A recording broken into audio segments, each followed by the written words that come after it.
Bueno, pues bienvenidos a todos al Centro Budista de Cuernavaca. Mi nombre es Sadayoti, como ya me presenté hace ratito. Y el día de hoy tenemos el placer de presentar una nueva serie. Fíjense que las sesiones de los jueves, lo que hacemos generalmente, algunos de ustedes son nuevos a las sesiones de los jueves, aunque sé que han estado viniendo a otras actividades del Centro Budista, algunos de ustedes, ¿verdad?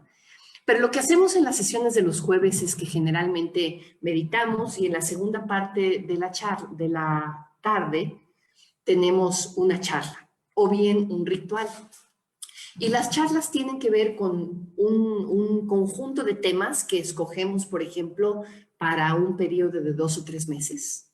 2 o 3 meses vamos a estar viendo un tema en particular y lo vamos viendo así como que poquito a poco, ¿no? Cada charla tiene su propia personalidad, digamos, y su propia entereza, pero de tal manera que la puedes ver en aislado, pero a la vez también está padre que la podamos ver como parte de una serie, como parte de un todo, ¿no? En donde vamos poquito a poco construyendo sobre una temática que le va dando como un hilo conductor a las sesiones. Y el tema que estamos ahorita introduciendo es un título que se llama Sobre las huellas del Buda. Me gusta mucho este título porque de alguna manera nos está hablando de un camino, ¿verdad? El camino que caminó el Buda. Y es un camino que nosotros podemos recorrer con nuestra propia práctica y con nuestra propia experiencia. Podemos ir siguiendo sus huellas. Y ese camino es precisamente el noble sendero óctuple, ¿no?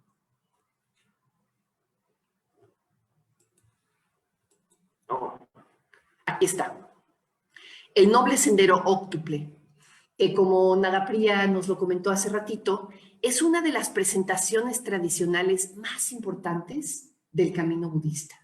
¿En qué consiste el budismo, podríamos decir? Una de las formas de contestar a esta pregunta es en el sendero óctuple. El sendero óctuple es en lo que consiste practicar lo que conocemos los budistas como el Dharma, practicar el Dharma o practicar el budismo, ¿no?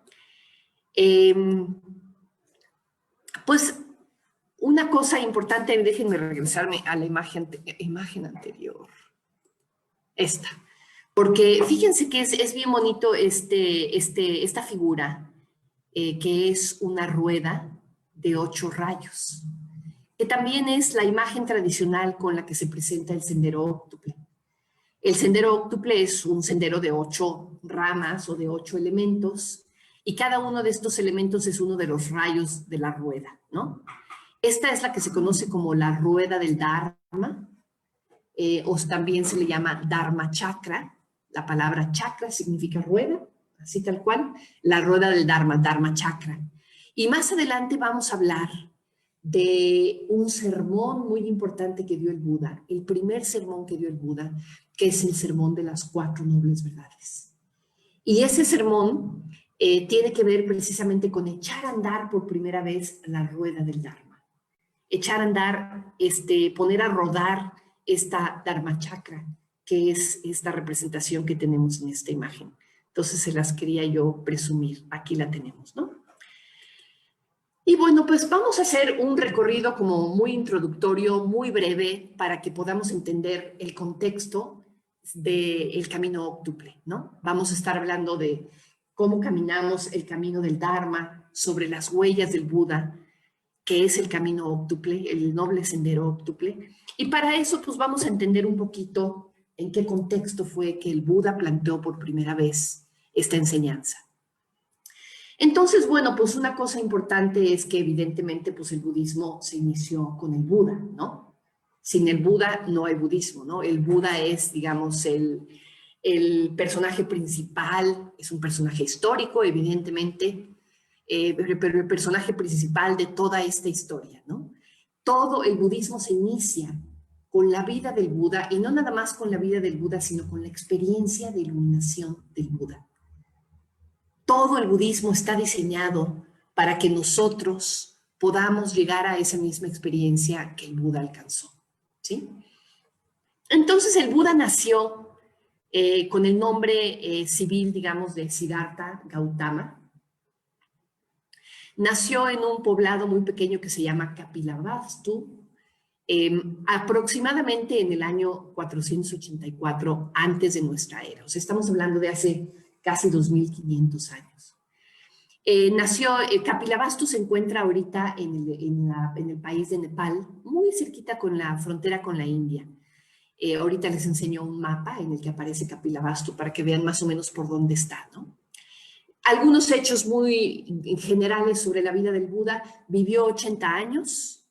A los 29 años dejó su palacio porque él venía de una familia real, de una familia de gobernantes. Vivía en un palacio muy elegante, muy bien acomodado. Pues a los 29 años decidió que esa vida no le gustaba, se fue. Comenzó una búsqueda espiritual muy intensa. Y a los 35 años, 6 años después, alcanzó la iluminación. Este estado que los budistas llamamos bodhi, que en realidad se traduce muchas veces como despertar. De hecho, la palabra Buda de ahí viene, ¿no? De la palabra bodhi, que es despertar. Entonces, el Buda es sencillamente el despierto, el que ha despertado.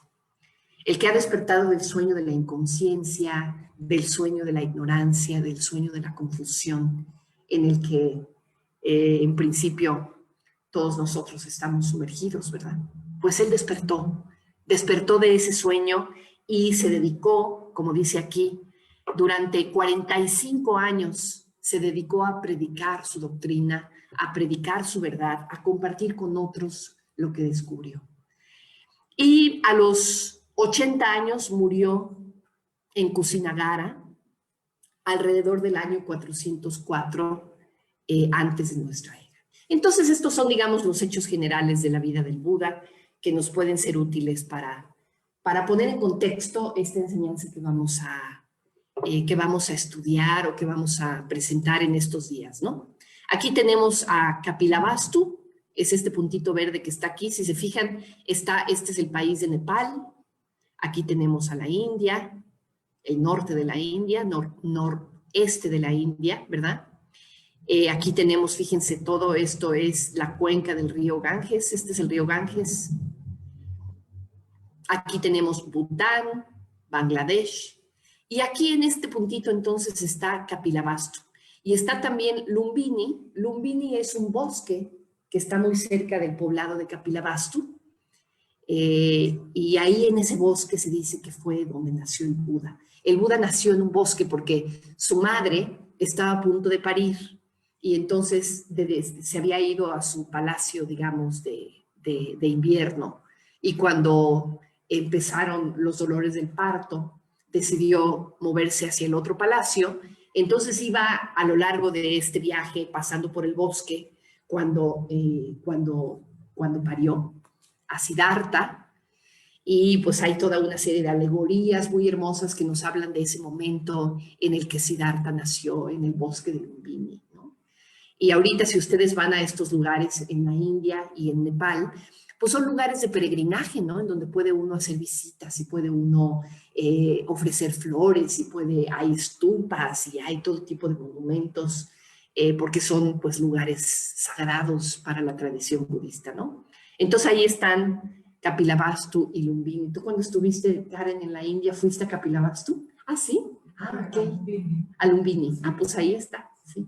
Ya te va a tocar, Sharon, algún día, ¿verdad? Cuando vayas para allá, a Kapilavastu y a Lumbini. Bueno, pues ahí está Kapilavastu. El Buda nació como parte de una tribu o un pueblo, digamos, que eran los Shakyas, que eran una república ubicada en el noroeste de la cuenca del río Ganges, ¿no? Los padres de Siddhartha pertenecían a la casta de los kshatriyas. Los kshatriyas eran la casta de los gobernantes o de los guerreros, básicamente, ¿no? En aquel entonces había, bueno, y hasta la fecha de alguna manera, implícitamente todavía hay en la India un cierto sistema de castas. Se supone que ya se abolió, pero se sigue manteniendo ahí como debajo del tapete, ¿verdad? Y de las 4 grandes castas que había, La casta más alta es la de los brahmines, ¿no? De los sacerdotes, y la siguiente casta era la de los gobernantes y los guerreros, y a esta casta pertenecían los padres de Siddhartha, a la casta de los kshatriyas. Su padre se llamaba Suddhodana y era el gobernante principal de esta tribu en el momento en el que nació Siddhartha, y su madre se llamaba Mayadevi.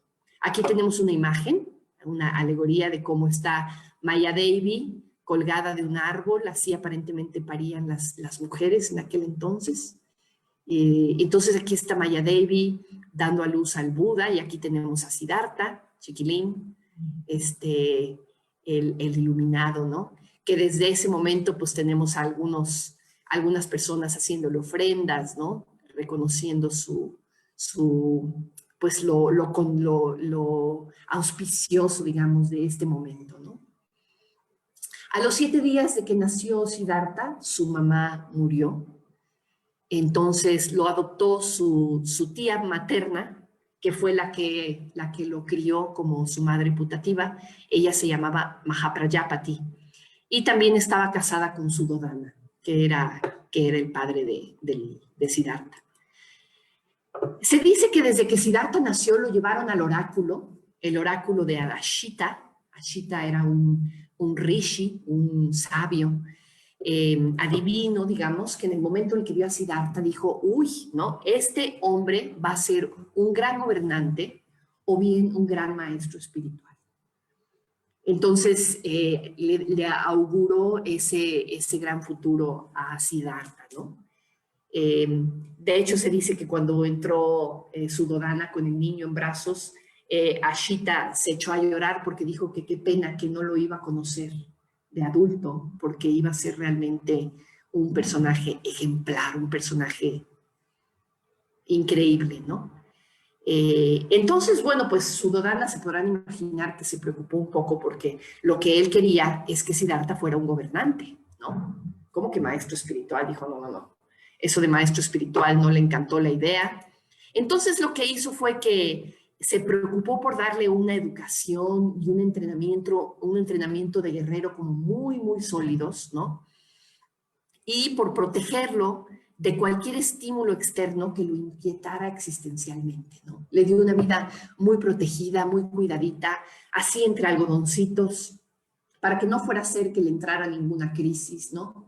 Y que él realmente se dedicara a aprender, a tirar con el arco y la flecha. En aquel entonces la gente no aprendía a leer y escribir, recibían otro tipo de educación, ¿no? Y la educación que recibió Siddhartha fue una educación muy formal, muy, muy refinada, podríamos decir, ¿no?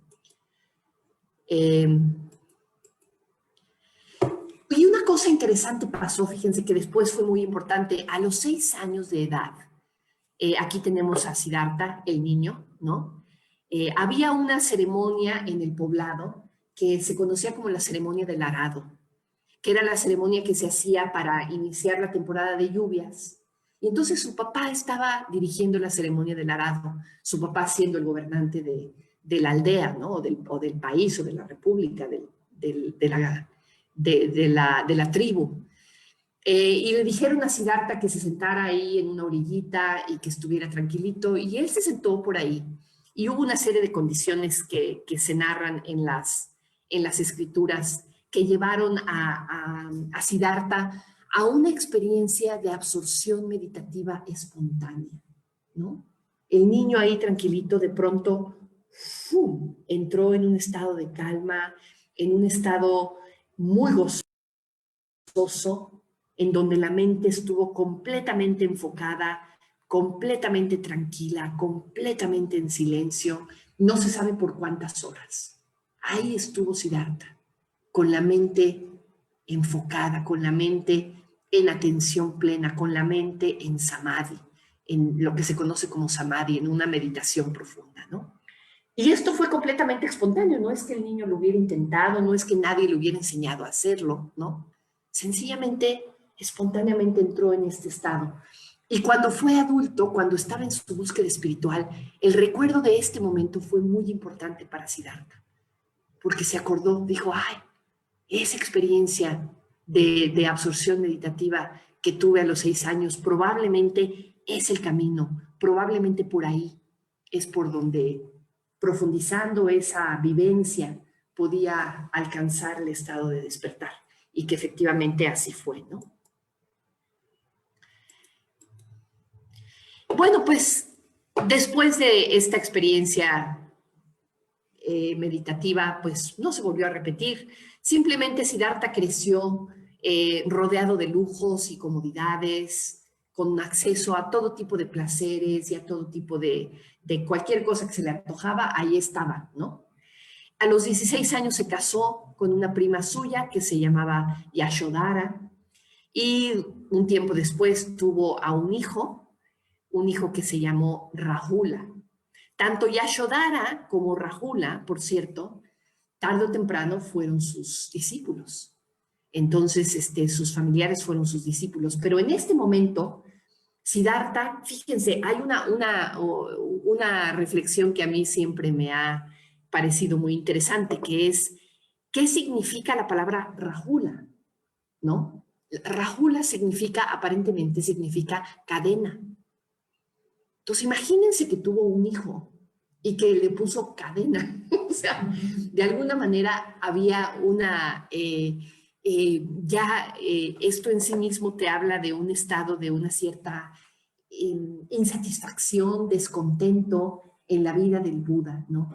Que obviamente se sentía encadenado, se sentía atado a una vida que no era probablemente lo que quería. A partir de su vida familiar y de su vida ahí en el palacio, que pues sí, tenía todos los lujos que quería, tenía comida, tenía música, tenía placeres, tenía todo lo que se le pudiera antojar, pero no era feliz, ¿no? No era feliz, algo faltaba. Y esta sensación de que algo faltaba, esta, digamos, crisis existencial en la que poquito a poco fue entrando Siddhartha, muchas veces se presenta en las escrituras budistas a través de una alegoría muy bonita que se conoce como las 4 escenas o las 4 visiones. Se dice que en algún momento Siddhartha le pidió a su auriga que lo sacara del palacio y que lo llevara a pasear por ahí, por el pueblo, y a ver qué se encontraba, porque aparentemente Siddhartha nunca había salido, había estado protegido toda su vida. Entonces su auriga lo lleva de paseo y lo primero que se encuentra un día es un enfermo, ¿no? Entonces Siddhartha se siente muy desconcertado de ver por primera vez a un enfermo. ¿Qué es esto de que hay enfermedad en la existencia? ¿Qué es la enfermedad, no? ¿Podemos escapar de la enfermedad, sí o no? ¿Qué tipo de, qué nos enseña la experiencia de la enfermedad? Y a otra salida más adelante, Siddhartha se encontró con un hombre viejo. Y en otra salida, en otra ocasión, Siddhartha se encontró con un muerto. Entonces, estas 3 experiencias, la experiencia de la vejez, la enfermedad y la muerte, se dice que son como los mensajeros espirituales, que de alguna manera, pues son las grandes preguntas de la existencia, ¿verdad? ¿Qué sentido tienen? ¿Cómo lidiamos con estas experiencias duras que son la enfermedad, la vejez y la muerte?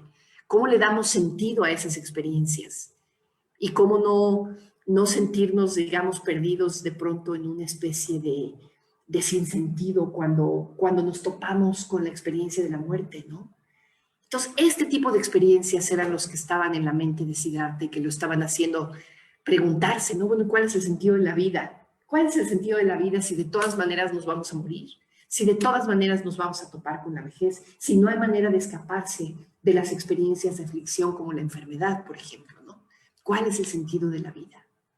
Y de pronto se encontró con lo que se conoce como la 4ª escena o la 4ª visión, que fue un sabio o un practicante de la meditación, un meditador, un buscador, que estaba vestido con su hábito, con la cabeza rapada, caminando por ahí, por el poblado, con la mente completamente en calma, con una mirada clara, con una sonrisa en los labios, ¿no?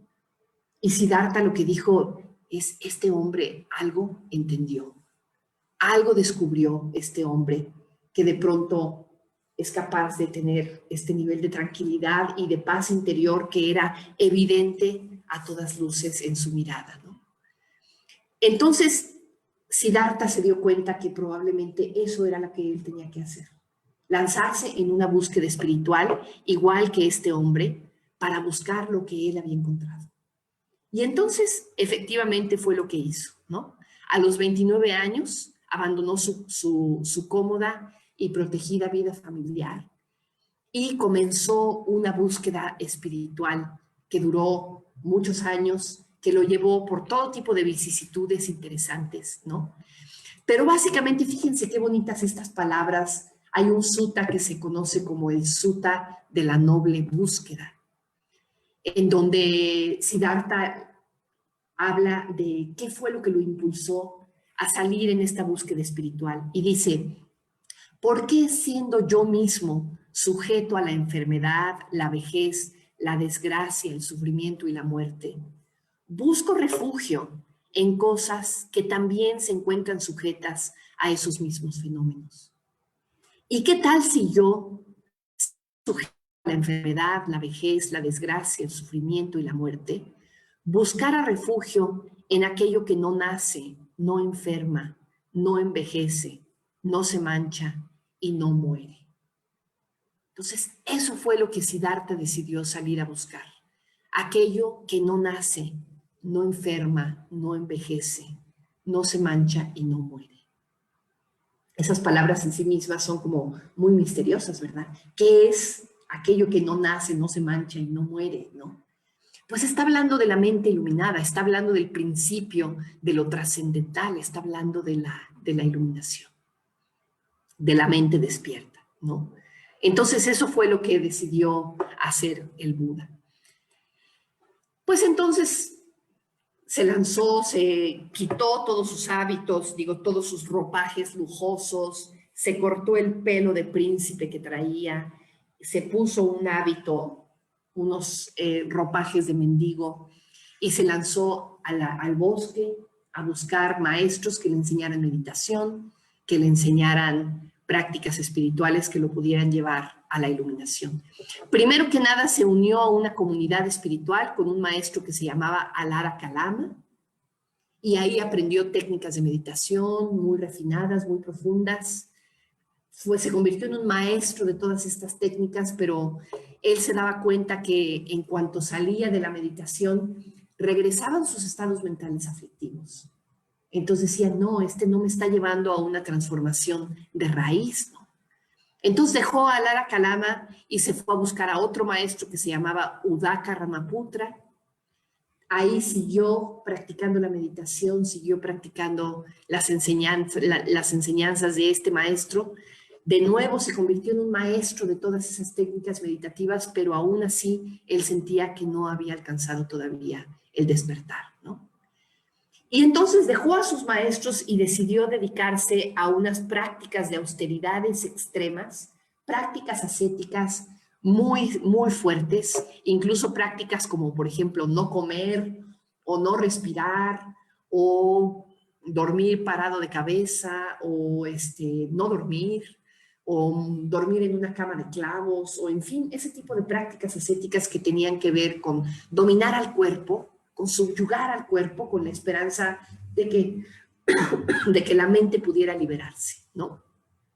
Y ahí estuvo practicando durante muchos años, tuvo varios discípulos, ahí lo tenemos a él practicando con otras personas en el bosque, algunos discípulos que estaban seguros de que Siddhartha pronto se iba a iluminar porque era un asceta increíble, ¿no? Y un buen día prácticamente se murió, ¿no? Siddhartha, porque estaba practicando a la orilla de un río, se desmayó de estar desnutrido, se cayó en el río y casi se ahoga, lo tuvieron que sacar ahí medio muerto, ¿no? Y ahí se dio cuenta Siddhartha, no, es que no es por ahí, ¿no? No es por ahí. Tiene que haber otro camino. Y ahí fue donde se acordó de su experiencia meditativa de los 6 años. Y ahí fue donde Siddhartha dijo, probablemente es por ahí. Probablemente de lo que se trata es de lograr, digamos, no puede uno lograr la iluminación solo a partir del esfuerzo, ¿no? A partir de echarle ganas y a partir de someter al cuerpo y someter a la mente y con el látigo en la mano, ¿no? Tiene que haber algo como de permitir un gozo, una emoción positiva, un estado de tranquilidad que puede surgir más como de manera más orgánica, ¿no? Que probablemente ese es el camino, ¿no?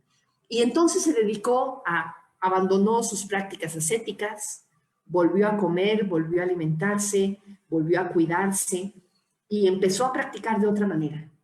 Sus discípulos lo dejaron porque pensaron que, uy, no, pues Siddhartha ya lo perdimos, ¿no? Ya está otra vez en las andadas, ¿no? Pero Siddhartha se dedicó a practicar solo y a explorar, ahora sí que él solito, a abrir a machete, ¿no? El camino de la jungla de la mente para hasta alcanzar la iluminación. Y efectivamente, ¿no? Se sentó un buen día debajo de un árbol, después no sabemos de cuánto tiempo pasó, no sabemos si fueron 3 días, 3 noches, 7 meses, 7 años, cuánto tiempo realmente pasó desde el momento en el que decidió dejar las prácticas ascéticas hasta que se iluminó. Pero se sentó debajo de un árbol y dijo, ¿no? La piel se me puede marchitar, la sangre se me puede secar, pero yo no me levanto de aquí hasta que no alcance la iluminación. Y ahí estuvo sentado practicando. No sabemos cuándo, pero lo que sí sabemos es que tarde o temprano alcanzó la iluminación. Alcanzó, pues, la iluminación, ¿verdad? ¿Qué es la iluminación? Es algo de lo que podemos hablar mucho, ¿verdad? Y en realidad podemos hablar mucho de qué es la iluminación y podríamos más bien no hablar nada de qué es la iluminación porque finalmente es una experiencia imposible de comunicar con palabras. Es una experiencia inefable, cuyo contenido, pues, es la experiencia del Buda y él, en el momento en el que le preguntaban sobre la experiencia de la iluminación, precisamente muchas veces no decía nada, guardaba silencio, porque supongo que cualquier palabra que uno le ponga a esa experiencia, pues no la va a reflejar realmente como fue o como es, ¿no? Lo que sí podemos tal vez identificar es que la experiencia de la iluminación es una experiencia que se caracteriza por cómo se expresa en una persona iluminada, se expresa a través de la compasión, se expresa a través de la sabiduría, se expresa a través de la energía. Podemos decir que la experiencia de la iluminación es la experiencia de la sabiduría en toda su expresión, en su máxima expresión posible. Es una mente que puede ver la realidad tal y como es, que puede ver con todo detalle cómo es la existencia, qué características tiene. Lo puede ver desde adentro, lo puede comprender desde adentro, no a nivel teórico, no a nivel racional, sino a nivel intuitivo, directo. Sabe cómo es la realidad, ¿no? Y además es una mente que a partir de esa experiencia de sabiduría es una mente compasiva, es una mente que puede vibrar, que puede comprender el dolor de otros y puede actuar en consecuencia, ¿no?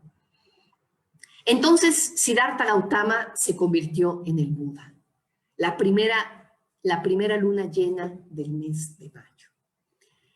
Y estuvo practicando un tiempo ahí cerquita del árbol Bodhi, donde alcanzó la iluminación. Se dice que estuvo ahí 7 semanas, reflexionando y absorbiendo su experiencia. Y en la luna llena del mes de julio, en lo que se conoce como el Día del Dharma, ahora festejamos ese día con el nombre del Día del Dharma. Y pronto lo vamos a celebrar, por cierto. El 25 de julio, domingo, tenemos el Festival del Día del Dharma. Y en el Festival del Día del Dharma, justo lo que celebramos es el primer giro de la rueda del Dharma.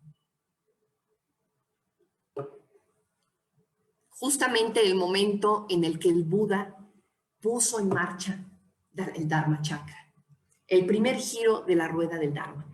Y este sermón que el Buda dio en ese momento es un sermón importantísimo. es el sermón de las 4 nobles verdades. Ahorita, de hecho, estamos dando un curso los miércoles, creo que ustedes están inscritos en ese curso, ¿verdad? Con Abayaguita, justamente sobre las 4 nobles verdades. Entonces, pues esto que voy a decir les va a quedar chiquito porque ya lo escucharon, pero de alguna manera es importante verlo como el preámbulo del camino óctuple, porque finalmente el camino óctuple es una de las 4 nobles verdades, ¿sí? Entonces, esto que vamos a estar viendo durante las siguientes semanas es una de las 4 nobles verdades. Y la verdad es que a mí este sermón de las 4 nobles verdades, cuando yo escuché hablar de él por primera vez, a mí esto fue lo que me atrajo al budismo, fíjense. Esta enseñanza tan sintética, tan, digamos, literalmente son 4 renglones, pero tienen un nivel de profundidad que hasta la fecha, 25 años después de que yo escuché esta enseñanza, cada vez que reflexiono sobre ella y cada vez que la leo y cada vez que me pongo a pensar en esta enseñanza, me doy cuenta de la increíble profundidad que tiene, de lo increíblemente significativa que es esta enseñanza, como una descripción, al menos lo veo de mi propia experiencia, ¿no? Y supongo que es una descripción de la experiencia humana, y fíjense qué bonito, el Buda habló de las 4 verdades, no habló de las 4 enseñanzas, no habló de las 4 percataciones, no habló de las 4 teorías o de las 4, no, las 4 verdades. Son simplemente verdades. Es así como es. Así es la existencia. ¿Y cuáles son estas 4 nobles verdades? Pues la primera, la verdad del sufrimiento. La verdad del sufrimiento, lo que nos dice básicamente esta enseñanza es que la vida humana viene acompañada necesariamente de sufrimiento, ¿no? La palabra que se utiliza para sufrimiento aquí es la palabra dukkha, y como muchos de ustedes saben, dukkha muchas veces se traduce como insatisfacción o se puede traducir como irritación, imperfección. Muchas veces se dice que es una rueda que no encaja, ¿no? Imagínense que tienen una carreta y una rueda que no encaja bien en el eje, y entonces cada vez que la rueda gira como que raspa, ¿no? Y como que se azota y como que se cae, ¿no? Y entonces se pueden imaginar que cuando uno viaja en una carreta así, pues es un viaje muy incómodo, ¿no? La carreta que está todo el tiempo haciendo así como medio coja, ¿no? Entonces, ese viaje incómodo es de lo que habla esta primera noble verdad. La vida humana es un viaje incómodo. A mí me encanta eso porque efectivamente, al menos la mía, no sé la de ustedes, pero mi vida humana es súper incómoda, ¿no?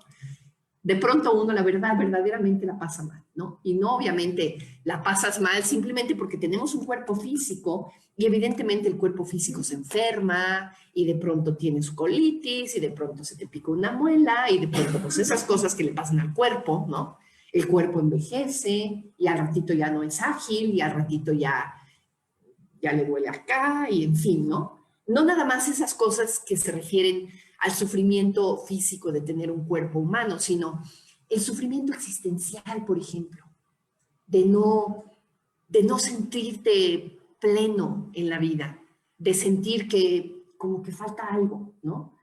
De sentir que sí, lo tienes todo, tienes alimento, tienes trabajo, tienes salud relativa, tienes juventud, tienes belleza, tienen todo eso, ¿no?